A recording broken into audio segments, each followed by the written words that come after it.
hard to quantify design and experiential user experience.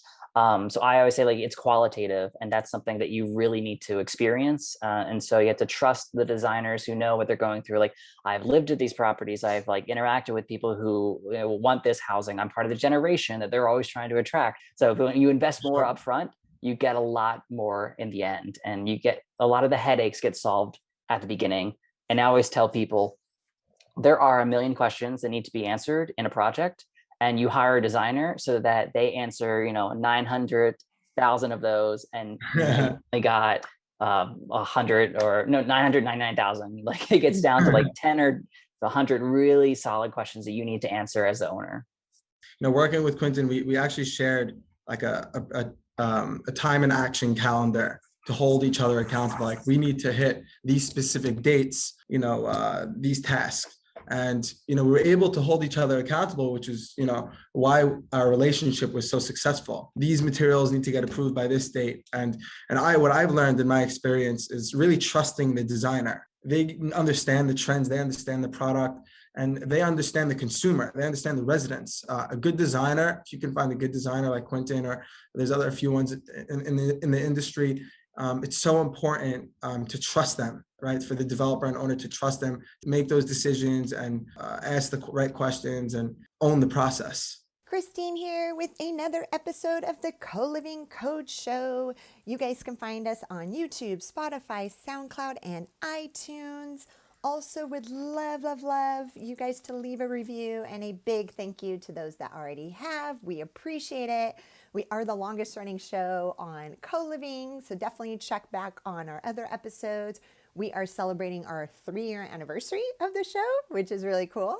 So thanks again for you guys that have followed along for a very long time. And I hope you guys are enjoying the summer anywhere you are in the world. And it is my favorite season of the year, personally.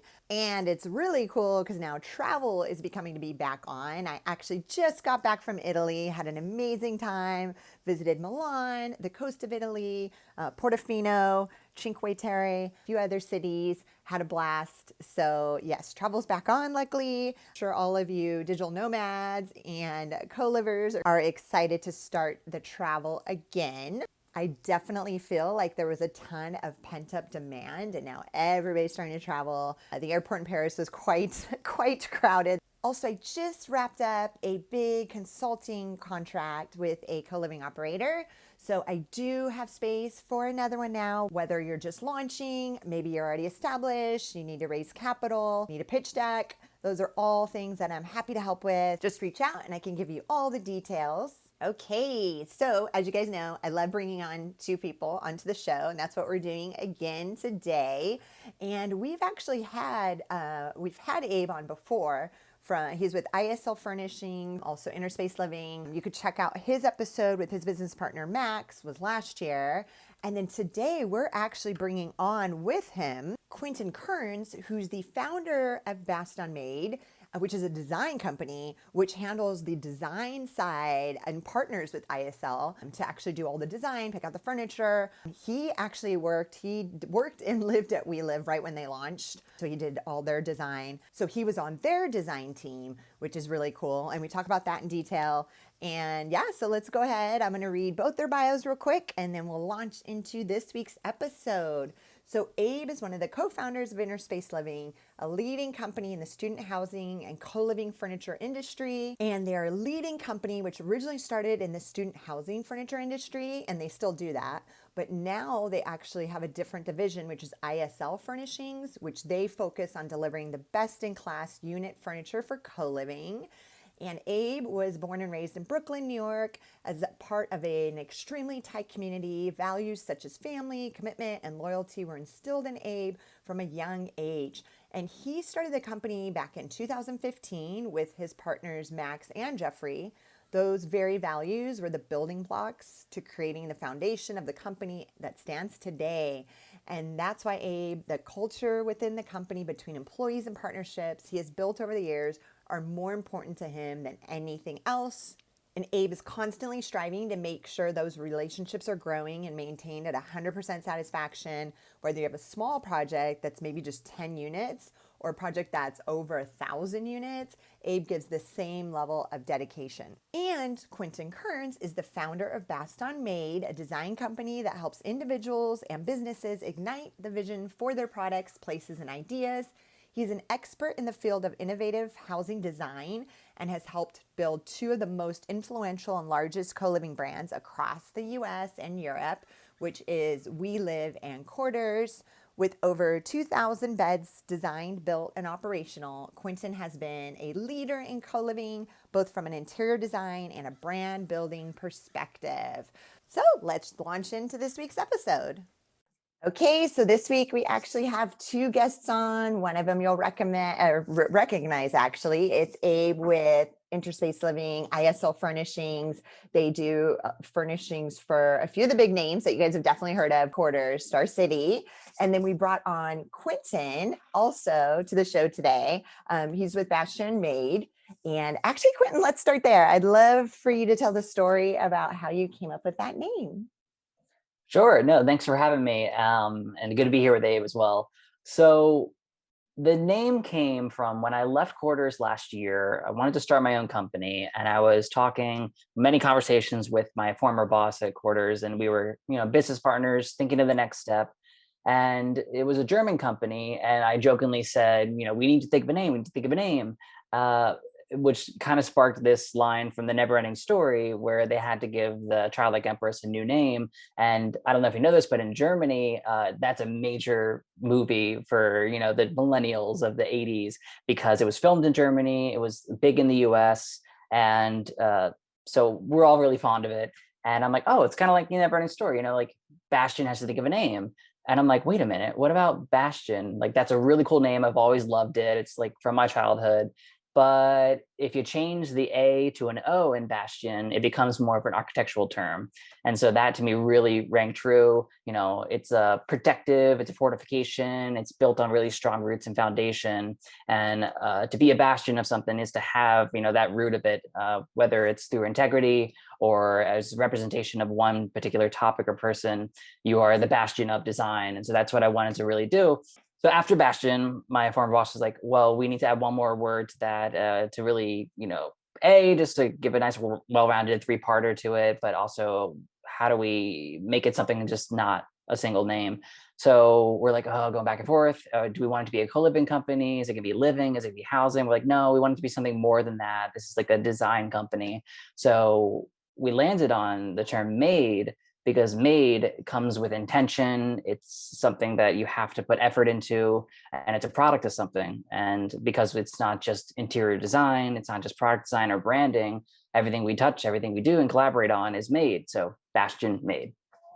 I love that. And we were teasing Quinton right before we hit record how pretty his background is. And I'm like, of course, because he's a designer. Sorry, I should have started with this, everybody. I was also, because he worked on the WeLive project, so I would love to launch into that. I said, oh, did you watch the documentary on WeWork and Adam Newman when it came out? I think it was last month. And he's like, Christine, I was in it. I was like, I don't remember. Now I have to rewatch it. I would love to kind of segue into the WeLive project. I know you lived on site as beta tester. So yeah, let's talk about that. Yeah. So I moved to New York in 2014 from Boston. So I trained as an architect in Boston, working there, doing innovative housing and getting into the co-living, but it was kind of tricky doing it in Boston. So I'm like, I'm moving to New York. I'll go find someplace there. I know they're doing really exciting work there. So I moved to New York and I started at this, pretty big international architecture firm, but that wasn't really the space for me. And I actually met this recruiter at a meetup, and he was like, oh, well, you've done this innovative housing and co-living. I think I have the perfect job for you. I'm like, sure. And he introduced me to WeWork. And back then WeWork was still pretty new and I didn't really know much about them. Quickly learned a lot about them, and it was interviewing, and I sat down with Miguel in one of my first interviews for WeLive, and I convinced them, like, I am the person you're looking for, because not many people know co-working, co-living. So they hired me. I was the first co-living designer at WeWork, and WeLive was their branch of that. So it was a very tiny satellite of the company. So you rarely hear from it. And I really love it because it's only 2 buildings. I worked on those 2 buildings with my team. I was a senior designer there. And we opened in 2016 in January as beta testers who were mainly coworkers of mine in WeWork side, but also members as well. So I think it was like 75% workers, 25% members. And there was 3 floors that opened up first. And I was one of them. I obviously had to be one of the first people to move in there. And the funny story is at one of the all hands meetings, Adam introduced WeLive as the brand. This is coming down the line, very exciting. And if you have any questions, let me know. And I raised my hand and I was like, can I have the first, bedroom? And he's like, oh, I guess if you claim it, you can have it. And I'm like, I also work on it. And he's like, oh yeah. So I like knew at the time. So I claimed my studio apartment, which turned out to be my first ever housing that I've never had to share a room with anybody, because growing up in a big family, I shared rooms all the time. So this is the first time I had my own place in New York City on Wall Street. And I feel like I made it. So it was a dream come true. And I've been to that building, and that's amazing. And that's so cool. You get to interact with both Adam and Miguel, but Miguel mostly, right? Mostly Miguel, like WeLive was his baby. And so working really closely with him on those 2 projects was great. Do they still own both the buildings? I do not know. I think right now they're transitioning out of it, but I can't say for sure. But I know that like Crystal City is going through a huge transformation because of Amazon. So I'm sure they're doing lots of redevelopment there. And then Wall Street, I walked by the other day. It's still open, still going strong. So yeah, they have a lot more hospitality now because it's zoned differently on the levels. And I think they've gotten more hospitality levels there. Right. I feel like it's great to have Quinton on.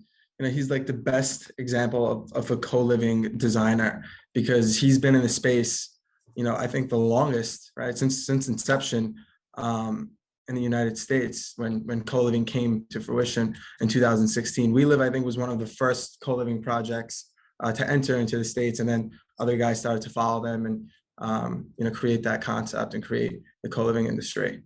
So I feel like Quinton is the most experienced designer that we've worked with in the co-living industry, being that he's been in the business for so long. Yeah, and I'd love to hear kind of how you guys got connected, that origin story. Abe, do you want to tell it, or you want me to tell it? You go for it, Quinton. You go for it. Great. Actually, so it picks up after WeLive. I left WeLive in 2017, and I wanted to have a little time to reflect on what I wanted to do next. Was I ready to start my own thing? I don't know. I haven't like led a team yet. So Quarters actually headhunted me in 2017, and they're based in Berlin. I was living in New York, and they're like, move to Berlin. I'm like, nope, I'm not leaving New York City. I live here. I love it. But they really, really, really wanted me to work for them. So I flew over there. I met with them. They're like, you got to live here. I'm like, no, I don't. But I can go back and forth. And so I worked out a deal where I spent most of my time in Berlin for the first 6 months, and I flew back between New York and Berlin. And in one of the first months there, one of our initial partners knew, ISL Furnishings, and was like, listen, you need a partner if you want to scale, because they were scaling up the US organization right there, because they only had 1 property by the time I got there. And it had no design aspect. It was just open, your proof of concept there in the States. And they knew that like they really wanted to grow that market. And that was the focus of their company. So come in ISL, I think they called us first. They wanted to talk to us, like one of the project managers I worked with and we were, starting the design team, and we were looking at partnerships with furnishings and developers and everything.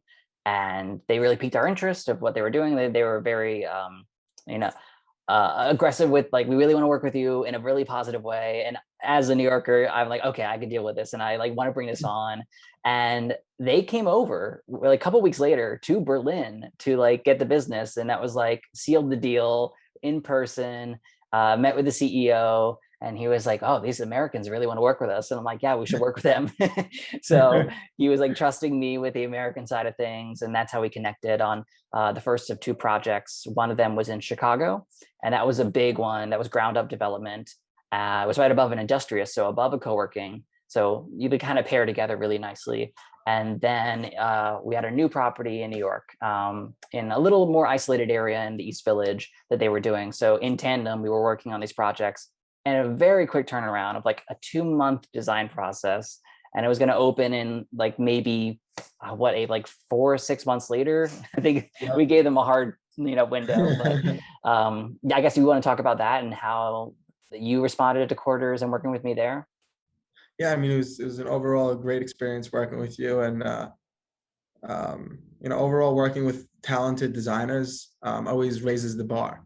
Working with developers, they're more concerned with the bottom line, achieving their budgets, and making sure there's a low replacement, rate, longevity of the furniture. Working with designers like Quinton that are experienced, they create more of a lifestyle experience. It's similar to like the hospitality industry, where like you walk into the Edition Hotel, there's this very specific smell every time you walk into that hotel. You smell this Le Labo perfume they put into the vents. And it's like working with Quinton, he creates that brand standard of like a Quarters, right? Every time you walk into a Quarters Williamsburg or a DC or a Philly, this is a Quarters brand.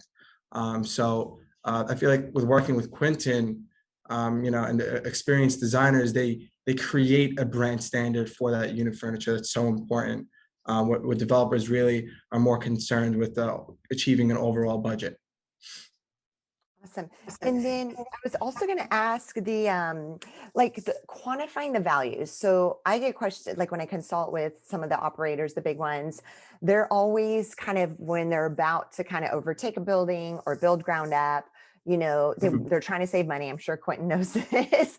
And they're like, oh, okay, like, should we skimp on the design? Then, how much should we invest in that original design concept, furniture, et cetera, on their first project? Like, Quinton, how would you answer that first? And then I'll have Abe next. Yeah, it's a tricky question because it's hard to quantify design and experiential user experience. So I always say like it's qualitative, and that's something that you really need to experience. And so you have to trust the designers who know what they're going through. Like, I've lived at these properties. I've like interacted with people who want this housing. I'm part of the generation that they're always trying to attract. Like, we want the millennials. Like, I was the millennial designer. And so like I luckily had a seat at the table to tell them like what the value is, like how they're trying to attract their tenants.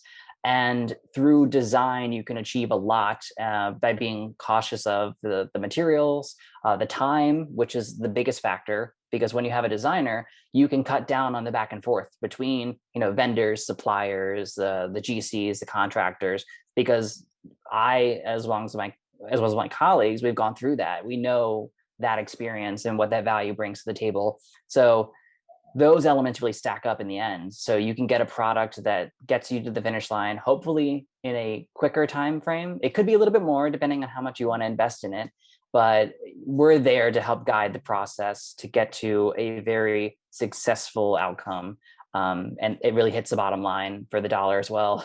So when you invest more upfront, you get a lot more in the end, and you get a lot of the headaches get solved at the beginning. And I always tell people, there are a million questions that need to be answered in a project, and you hire a designer so that they answer, 900,000 of those, and they got 100 or no 999,000. Like, it gets down to like 10 or 100 really solid questions that you need to answer as the owner. For sure, yeah. I mean, Quinton nailed it.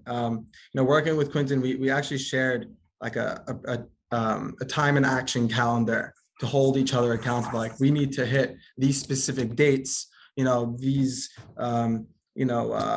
tasks. And, we're able to hold each other accountable, which is, why our relationship was so successful. These materials need to get approved by this date. And what I've learned in my experience is really trusting the designer. There was a project that we did in San Francisco recently, and she designed a headboard with yellow vinyl footboard and a navy blue headboard. I'm like, this designer is crazy. She really doesn't know what she's doing. Like, I don't know how well this is going to come out. And we delivered the project a few months ago, and I was in awe. I was like, this project is beautiful. The furniture came out beautiful. And that goes to show the value of a designer. They understand the trends, they understand the product, and they understand the consumer. They understand the residents. A good designer, if you can find a good designer like Quinton, or there's a few ones in the industry, it's so important to trust them right? For the developer and owner to trust them to make make those decisions and, ask the right questions and, just overall own the process. Cool. And then I know Abe with ISL Furnishings, you guys can furnish like 4 units, like as small as 4 units. Quinton, what's like the smallest project you've worked on personally? So, I mean, aside from single family homes, I've done like a bathroom as the smallest, but when you get to the developments, generally starting at like 45 beds was our typical small, because again, the developers, you go big, and usually the sweet spot is between 150 to 200 beds was the goal that they were trying to achieve. So starting at 45, going up all the way to like 500 beds or 600 beds in WeLive. Yeah, for sure. And also to add to Quinton's point, and when we work with a developer and they send us like a package, we create a model unit. We create prototypes for their review. Even sometimes when like they don't want paper, like we'll create it free of charge. We'll send over the samples, we'll review it, because we're that confident that we're going to get the business. We pride ourselves on quality control and delivering a great product. So when we find out that a company like Star City is building a 300 bedroom project, we'll go ahead and make prototypes for them for their review.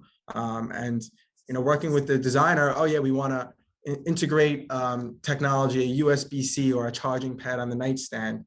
And we want to be different from our competitors. We want to work on a project that stands out from its competition. So it's, we don't just furnish small 4 units, 5 units. We even, deliver prototypes and model units free of charge when we hear about a big opportunity and a partner that we want to work with. And then Quinton, what's one thing you wish designers, actually I'll ask both of you guys this too, would pay more attention to? So I wish designers would really pay attention to the larger picture. Sometimes you get lost in the details, and we love the details, and that's what really sells it and brings it all together. But to understand the life cycle from beginning to end and how the actual process works benefits your client more, because you understand your decisions at the very beginning and how they affect you at the end. And I've told everybody this, like, you can design the most beautiful building and the most beautiful spaces for these people to occupy. But if you can't operate it, that will make the business fail. Like, you'll spend more money on your operational expenses than your capital expenses. And a smart designer needs to understand the whole scope. And then Abe, anything to add to that? Design, I would say the budget. Okay. To understand the production, also the timeline ramifications and the costing of raw materials and parts that are part of their designs. Quinton has a vast product knowledge, is really understands the product and the raw materials and how much they cost. So working with a designer like Quinton is really great, because he knows he can build and create a product that works for the brand. And we talk and we value engineer product. If it's too expensive or it's too much material, we'll try to just work around and find ways to make that product work. And it'd be great to get an example of like your first, let's take your first project for example, what was the process like from start to finish? So I'd be interesting, Abe, to hear your perspective of like how it got started and what our expectations were, and then how we worked together to meet those. Yeah, I mean, so Quinton and I and Max, my partner, and our production team met with Quinton, and it was really like a 1.0, right? Like standards 1.0, quarters collection. And we worked on, I think the first project, which project was it, Quinton? Chicago. Right? Yeah. Yeah, we worked on the project, and like you said, you gave us like 90 to 120 days to deliver. It's like an impossible timeline. We pulled off a miracle though, and overall, Quinton was extremely happy, and Quarters was extremely happy with the process. Our most important part of our business is we're partners with Quarters, right? That's the way we look at ourselves. We don't look at ourselves as a vendor. So we went to the opening party when they threw a party on the rooftop. We were there during the installation. If there were any issues or any hiccups, we were there to back up our product. So we delivered the product, and overall Quinton and the experience was great. But Quinton and us, we're always looking to improve and looking to take that next level. So 2.0, like we came up with a collection. 2.0, like next project, let's raise the bar a little bit. These small details, Quinton would come back to us and say, can we do this here? Can we do this there? And we're like, yeah, it's a great idea. And we would, the next project came out and we were like, wow, these small details make the biggest difference in the world. And then even 3.0, right? And then we were like, we could do this even. So every project is always continuous improvement. We were never satisfied, both of us really, with the first product. We always wanted to improve. And as times change, you got to move with the times, right? So whether it used to be a USB when you had an iPhone, but now it's a USB-C, it's different outlets. So you need to, put certain USBs into your nightstand. You got to keep moving with the times and keeping up with the trend. So working with talented designers is really very important, because the residents, when they look at your furniture and they look at their interior finishes, I think that's the most important part of leasing up, a successful lease up, is that's where they're spending their most time, right? They want to invite their friends over, they're staying in their bed, they're working by their desk, doing their work. So, having nice finishes and finishes that speak to today's residents and the future young professionals that co-living, communities target are really important. And working with a good designer and a good unit furniture vendor and a good selection of different interior finishes is vital to that process. And then Quinton, what made you kind of agree to the partnership and want to partner with ISL? Yeah, I mean, obviously them showing up in Berlin was a big game changer, because it really meant that they wanted the project, wanted to work together and collaborate. And they were willing to take that step and that care, which resonates a lot, because when you take those extra steps, I think it really motivates you to want to work with somebody, because then you build that relationship, you build that trust. A lot of this is built on trust and transparency. And so from the beginning, they were very transparent about a lot of things. They would ship us samples while I was in Berlin, or if I was in the New York office. They have factories over there in Asia, and we're going all these different international trades, and having a hassle of the customs was terrible to get samples through, because we, like Abe said, had really tight timelines. We had to approve things as it went on. And so we just had to trust the fact that, we know that they're going to get there delivered on time, but I had to convince the CEO to bring them on board, and those samples were vital to it. So getting it shipped over and then showing up and be like, this is our material, it's durable, we stand behind it, it will last. And that just kind of sold us on it. And then you execute on the project. So the first two were Chicago and East Village around the same time. And they were there working through any issues, because like Abe said, it's a work in progress. Every single detail was scrutinized, because people have to live with it. People have to interact with it. It's not going to do a one size fits all, even though we're trying to be universal about things. Men and women are different. They live in the space differently. They have different attitudes, and there are clean people, there are dirty people. And so on the wardrobe, we had a door that slid on the first iteration, but then maybe it just didn't work out, or the doors would warp over time based on the moisture or the heat. And so we were like, okay, well, we need to make it a little bit more universal and less material. So let's take the doors off, but then how do we keep it private? So all of these things and these questions go back and forth, and we iterate.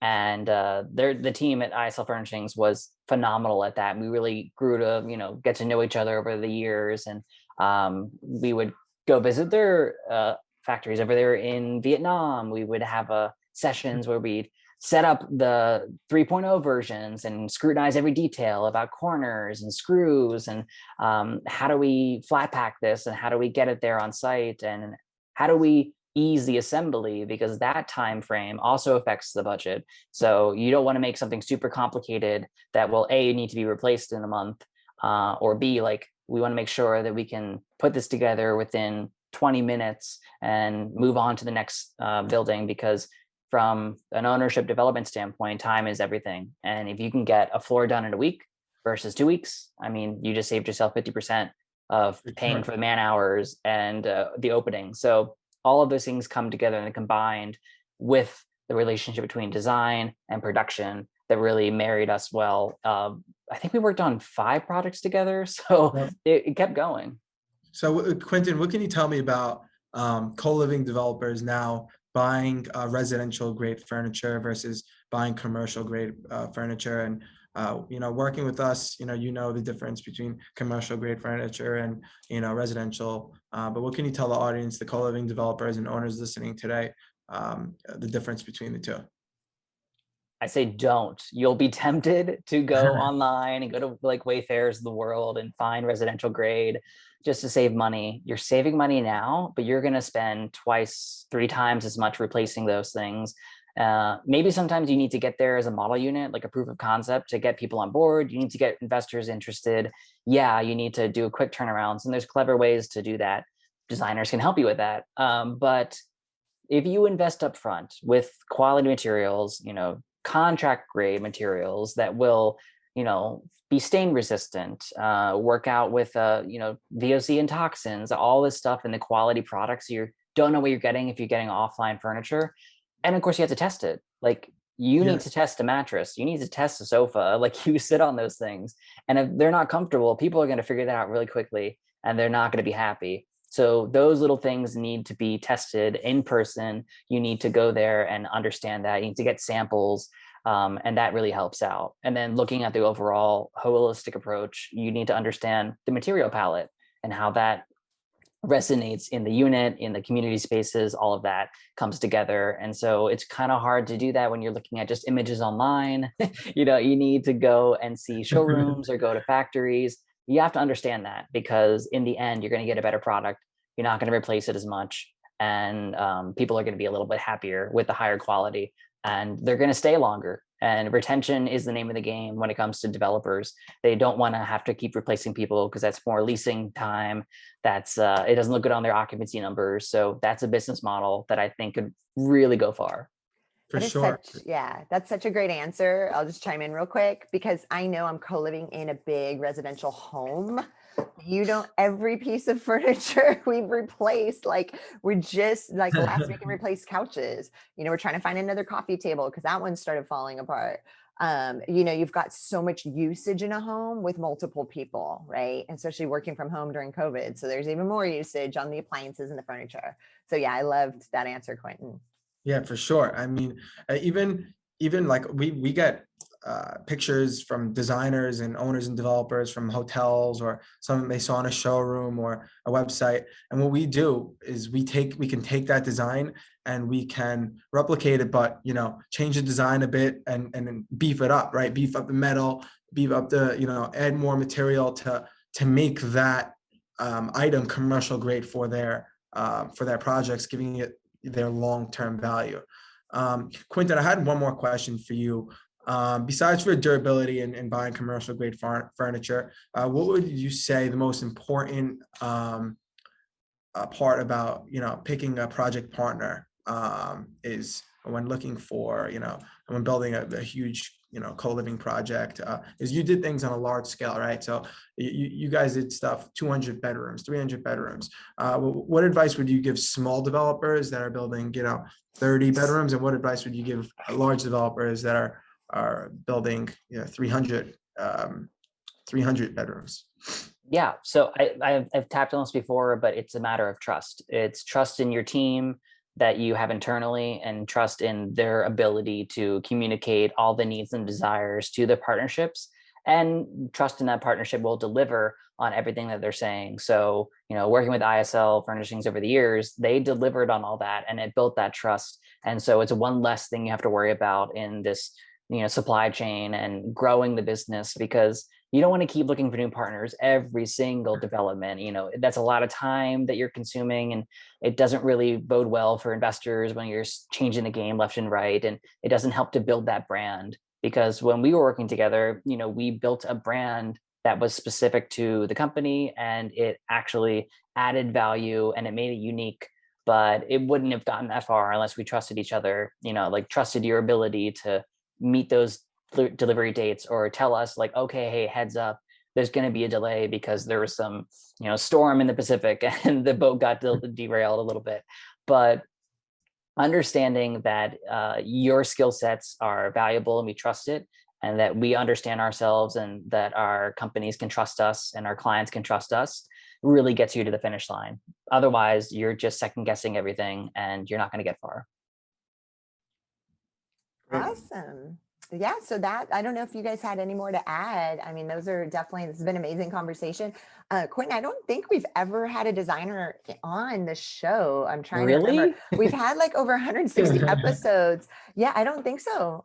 Definitely not on Wow. such a large scale like these projects you guys are working on. So yeah, it's been cool to have, you know, the company that's actually furnishing these big, you know, communities, and then the actual designers. So this has been really cool. Was there anything Sure. else, Abe, or that you wanted to talk about? Yeah, I mean, I would love to share just like my most memorable experience working with Quinton was, you know, us going to Vietnam, Ho Chi Minh City, Vietnam, and working with Quinton. And we went over the product in Vietnam. It was Quinton's first time in, you know, in Asia, and we gave him that full experience. You know, working with partners is not just business. You know, we like to get to know each other, and it was a great opportunity for Quinton to see the product overseas and how it was built before it got to him. You know, we went for lunch, we showed him the culture. We love to work with partners and, you know, get to know them. We love to go for dinners with them. We love to take them to concerts, you know, back in the day concerts or sporting events. And I can't tell you how many times Quinton and I, and, you know, all the rest of our partners that we work with, we do annual camping trips, and we go to Knick games, and if I go to Chicago, we'll go to a new cool hotspot.